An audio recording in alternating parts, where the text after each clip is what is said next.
When designing an airside system in Revit, you will typically use the same general process to lay out the system. First, you need to add the equipment and place air terminals. Next, you can define a duct system. Realize that you can define a duct system without creating ductwork. Or, you can create the ductwork and connect the air terminals to the mechanical equipment in order to define a duct system. If you are not ready to create ductwork in the project, Revit provides tools to place duct placeholders during design development stages.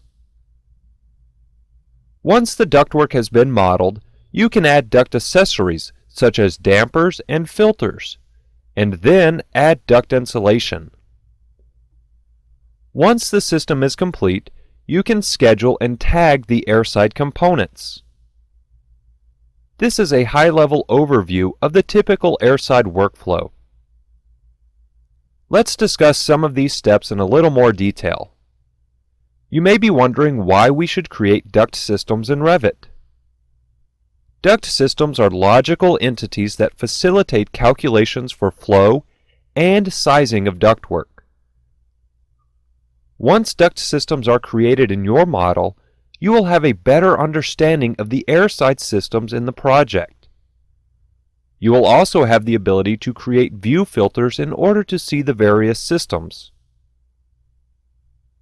By default, there are three system types for duct: supply air, return air, and exhaust air. However, you can create custom system types to handle the needs of the airside systems in your project. Remember that duct systems can be created in two ways. One way is to simply add duct to connect the airside components, and they will automatically be added to a duct system. The other way is to select the components and manually add them to a system. Then you can have Revit generate and lay out the ductwork. In order for a component to be added to a system, the family must have a duct connector. A duct system consists of one or several target connectors and one source connector. Typically, a source connector is on the mechanical equipment and represents a fan, while the target connectors are air terminals. However, in the case of a variable air volume, or VAV system, there would be several supply air systems. The VAV fan in the air handling unit would be the source connector, while each VAV box inlet is a target connector for one supply air system. Then, each VAV box outlet would be a source connector in another system with the air terminals as target connectors.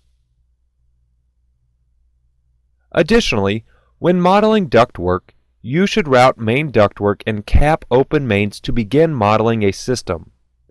Then, place branch ducts and connect them to the main ductwork.